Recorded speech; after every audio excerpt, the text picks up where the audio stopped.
Okay, so we are back, and now we're going to talk about hair color formulation. So think of formulating for hair color as like making a roadmap or like a GPS. If I tell you in order to get to my salon or my house, I have to give you my address. Well, what's important to know if you want to go somewhere? You want to know, 1, your starting point, where are you? 2, where you want to go. Everything in between is going to be your directions. Turn here, drive there, go there. Sometimes you might have to reroute. There might be a detour, there might be a traffic circle. Can't stand traffic circles, I'll avoid them. There might be parallel parking involved, in which case you'll find somewhere else to go if you're me. So hair color works in the same manner. You'll discover in your consultation where you want to go, what's your end goal, but you also want to know where you're at now. So you want to say, okay, you're natural level 6 and you want to go to a nice beautiful blonde, level 10. Look at your options. You have many options. You could use lightener, be the very basic, use 20 volume. Or if you want to be a little fancy, do 40 volume and a blonde hair color, or do high lift hair color, lift all those 5 levels. Gives you more than enough lift, you'll get the blonde you want, get the same result, and potentially a little bit less damage. So make sure you know that. You want to know the natural level. Does it include gray hair? Because that's going to be a huge deal breaker on how you formulate. What the client's desired level and tone is, what colors should be mixed to get the result, and any contributing pigments, especially if the hair has been previous colored, that'll be a huge deal breaker. So know that always remember to formulate with both lift and deposit in mind in order to achieve the proper balance of the desired end result. A higher lifting formula may not have enough deposit to cancel the warmth of the client's natural pigment. The volume of hydrogen peroxide mixed with hair color will also influence lift and deposit. Stronger developer, more lift. Also know that with high lift hair color, when I do my high lifts, I process for at least an hour. Standard hair color is 45 minutes, then it just stops working. When you talk about using high lift hair color, it just keeps working. So the longer you leave it on, the better it lifts. Don't listen to the directions on it. I've always done my high lifts, and you can use them on the scalp at 40 volume, it's safe. You always want to do them for at least an hour and then check. I've kept it up for up to almost 2 hours, the same with lightener. Sometimes you just gotta give it a little extra time. Some artists will actually do a cap, they'll poke holes in it so the heat can escape, and that keeps it going at a steady pace. Also know that mixing is very important. You can apply permanent color in different ways. Typically liquid color is not as common as it once was because it's very loose, it'll drip. Back in the day, liquid color tended to have a higher pH and be a lot stronger than cream color, but now the pHs are pretty much the same.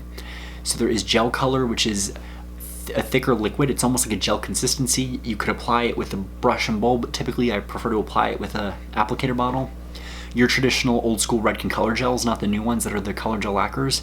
The traditional color gels were a gel color, but it was kind of liquidy, and then gel lacquers are a little bit thicker. So know that. Also know the mixing proportions, that's very important. Typically color is always a 1:1 ratio. Some brands are a little bit more complex, especially if they're using the metric system. I know that all high lift hair colors are always done in a ratio of 1 ounce color, 2 ounces of developer, or double developer. So for example, if I add 1 ounce of high lift hair color, I'm adding 2 ounces of 40 volume. The reason why I do double developer, we're diluting it because of the ammonia, but also to get an easier mixing result because it's very thick. It doesn't necessarily make it stronger, but it dilutes the ammonia, which could be irritating. Know that the applicator bottle is important. You want to make sure the bottle is large enough to hold the color and developer. So you want to pour 1 ounce color and 1 ounce of developer in the bottle and shake for 1:2 ratio, 1 ounce of color, 2 ounces of developer, and shake. The latter of which, 1 ounce of color, 2 ounces of developer ratio is always what high lifts usually. The brush and bowl, you want to use a non-metallic mixing bowl. Measure the developer in the bowl, add the colors that you want, and stir. Make sure you're gentle so you don't splatter it everywhere. Some things have a mixer in there, or some have a shaking bowl where you can just shake it and it mixes it really well. Typically, I prefer the brush and bowl because it's a lot easier, it's more precise, you can get it on there. The issue with the bottle application is that it can get messy, it can be a pain in the butt. But also too, a client would color the hair at home with the bottle, so why don't you be professional, mix it and do like a brush and bowl application. The applicator bottle does come in handy when you're working with a liquid toner or a demi-color, so you can quickly get it through the hair so everything will be the same tone. So we've learned about the patch test. You want to do it 24 to 48 hours before coloring with an aniline derivative tint. They must never be used on eyelashes or eyebrows according to the book because they can cause blindness. Make sure you check out my friend's channel, Miss Beautifile. She makes an incredible videos on beauty science and what's in hair color and all that stuff. She talked about the letter that was written to Eleanor Roosevelt. Some lady went into the salon and she left blind because they did a lash tint. So know that the patch test is very important, and it's required by the US FDA, by the Food and Drug Cosmetic Act. Patch test is also known as a predisposition test. It's used to identify a possible allergy. So what you're going to do, you want to use the same color or colors you're going to work on the client. So if you're using a 5BR, you want to make sure you patch test with a 5BR and not like a 10V or a 10N. The reason being is that some colors may work differently. There might be dyes in one color that may not be present in another. And also the concentration is important. Some people may show a positive test result for a level 1, but they'll show nothing for level 10 because there's a lot less pigment in there. So know that a negative skin test will show no signs of inflammation and indicates that color may be safely applied. A positive result will show redness, a slight rash, or welt. A client with these symptoms is allergic, and under no circumstances should they receive a color in your salon. They might fight you, they may argue, they might threaten, well, I'll go somewhere else. And you all say, that's fine, take your business somewhere else. Because all it takes is for them to find that one stylist that will do the job and end up getting a lawsuit or have to live with the fact that they actually killed a client. So allergies are no joke, they do exist. Also know there is PPD-free color, but don't be sold on that. PPD color is not any more safe or effective than regular color. So to do a hair color application, you can apply the different types of color in different ways. It's important to do the preliminary strand test, and the strand test determines how the color will react to the client's hair. You also want to do it with bleach. It also tells me, is the client lying? If I suspect a client's lying about not coloring their hair, I'll say, well, we have to do a patch test. Well, not patch test, a strand test. It's, standard practice. So I'll do the strand test, and when I start to see the hair bubbling or boiling, or I can see the hair being destroyed and I pull it off and the hair comes off, I'll show them the foil and I go, this is what happened to your hair, what's up? And because they lied to me, if I can suspect it was a real lie, I'm not going to service them because I don't want to, trust they'll, lie to me again and ruin their hair. If they'll say, well, I use just henna, and I don't want to tell you, I'll say, well, I'm sorry, but I can't get this out of your hair, we can't proceed with coloring. You don't want your whole head to end up like this and it will burn your scalp. Typically that's more than enough to tell them to stop. In some other cases, not so much. If you go to the Energizing Summit, please take my friend Denise Frazier's class on killer corrective techniques. She tells an amazing story of what her own experience was. I don't want to ruin it for you guys, so you got to take the class to find out. Know that sometimes saying no is very important. It can save a client's life and their hair, and it can save your reputation. Also know that colorist dermatitis, this involves the same negative reactions to products that clients experience, since the colorist's hands are always in contact with chemical solutions. You always want to take proper precautions, wear gloves. I yell at students all the time. They think, well, I'll mix color without gloves and I'll apply color without gloves. I'm like, don't do it. I once made the mistake of applying, if you can imagine this, I had a client I was seeing at home. He had a high lift blonde. We were doing the high lift blonde, and I go, crap, I'm all out of gloves. I went to CVS, Walgreens, I went everywhere for gloves. Store was out of gloves. So, the only gloves I had was cleaning gloves. So then I thought, okay, I'll buy like a highlighting kit. Maybe it'll have gloves in it. Got the cheapest color kit. Guess what? There's no gloves in it. So I had no gloves to apply this color. I didn't have the proper brush, so I tried to rig it, which was the wrong thing to do. I got, greedy. I applied his highlight hair color with the brush that was in the box. It worked.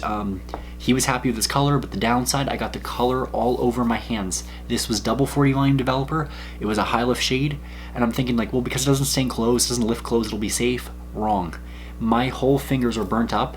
They were bright red, they hurt, and then my nail bed was actually pliable. It was so painful. I can go like that and there'd be a permanent dent in my nail. I actually soaked my hands in the Redken Extreme. I did the protein treatment. It was the only thing that helped, but it was horrible. For one day, I just kept soaking and soaking and soaking, and that's what helped heal them.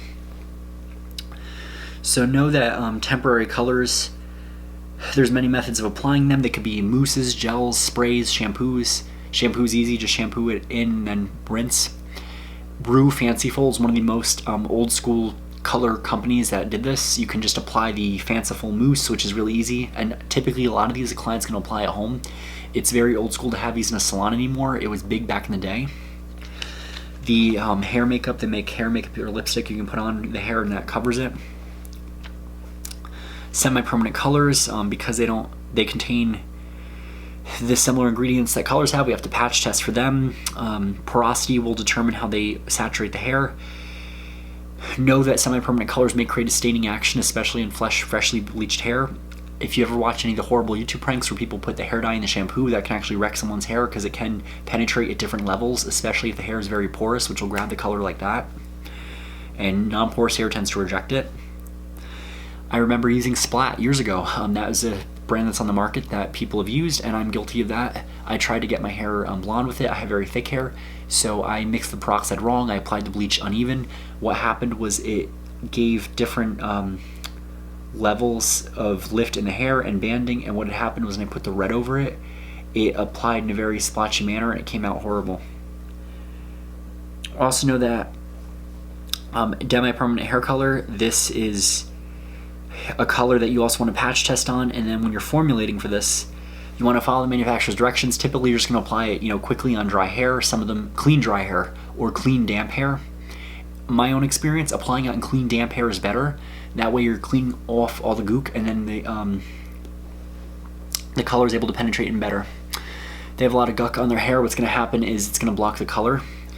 Know that with Demi-permanent color, you want to take into account with the gray hair, because with gray hair you're going to get a more intense result if you don't put some warmth in there, because gray hair rejects warmth and accepts cool. So if you do too much of a cool or too much of a neutral result, it'll look super dark in those areas. So you always want to add a warmer formula, go a little bit lighter. You also want to know that when you're working with Demi color, hair that has previously received color will have more porosity and it might turn darker or drabber when you're working with a Demi. So single process hair color, this is very important because color does not lift color, and if you're overlapping and overlapping and overlapping, it'll get darker and darker and darker. If you apply it wrong, you'll get bands in the hair, which are very challenging to get rid of. So in single process hair color, this will lift and deposit color in a single application. So you have the virgin application, which refers to the first time the hair is colored. Pre-lightening or pre-softening is not required with this application. And for a single process retouch, you're only coloring the regrowth. When you're working with a virgin application for color, what you want to do is go about 1/2 inch away, apply the color, because scalp hair is not as keratinized and you have your body heat, which will accelerate it. So if you apply it just to your scalp and then pull it through, your hair in the midshaft and ends that are resistant might take longer to lift. So what happens is you rinse it out, and then this is all lifted and lighter, and this is darker, and it gives you the hot root look, which is a no-no. So you want to lift from here down, make it that nice lift, and then you want to lift in here. Know that you don't want to apply any hair color if the client has a scalp rash or abrasions on the hair. You don't want to brush the hair vigorously before a scalp service, only brush to untangle. If the hair is really dirty, Malibu Sea treatment, clean the hair out, get it nice and clean so you have a clean canvas, and apply it when damp. I will always apply my colors when damp, especially if the hair has products in it. Know that anytime the client has products in, so like let's say they think, oh, I have curly hair, I'll straighten my hair, and they use a heat protectant. Most heat protectants have a type of alcohol in it. If you put color over a alcohol, it'll create an exothermic reaction. If you put bleach over an alcohol, it'll cause a heat reaction, get very hot, and actually burn the hair. So always apply to clean damp hair if you want the best color result. So know that when you're doing the retouch, you're going to apply to the regrowth only. Sometimes during a retouch, you'll apply a Demi-permanent color, which they also call a glaze. So what you're going to do is apply here, process, and for the last 10-15 minutes, you're going to run this glaze through the ends of the hair to refresh. So know that if you overlap, it can cause breakage and a line of demarcation. Breakage is very hard with colors unless your hair is very fragile. Typically, colors are a lot more gentle, so it takes a while to get breakage. What might happen is it could dry the hair out, and then you can also get... Actually, you will get breakage if you use bleach. If you overlap a bleach, that'll cause a more severe breakage due to the higher pH and the more aggressive the chemical. Know that with double process hair, we're going to have hair lightening, also known as bleaching or decolorizing. It's a process which involves diffusion of the natural hair's pigment. If the client wants dramatically lighter hair, if they're at a level 1, they want a level 10, we're going to have to use bleach, so we'll do some pre-lighting. So when you're pre-lightening, you're going to apply the bleach appropriately.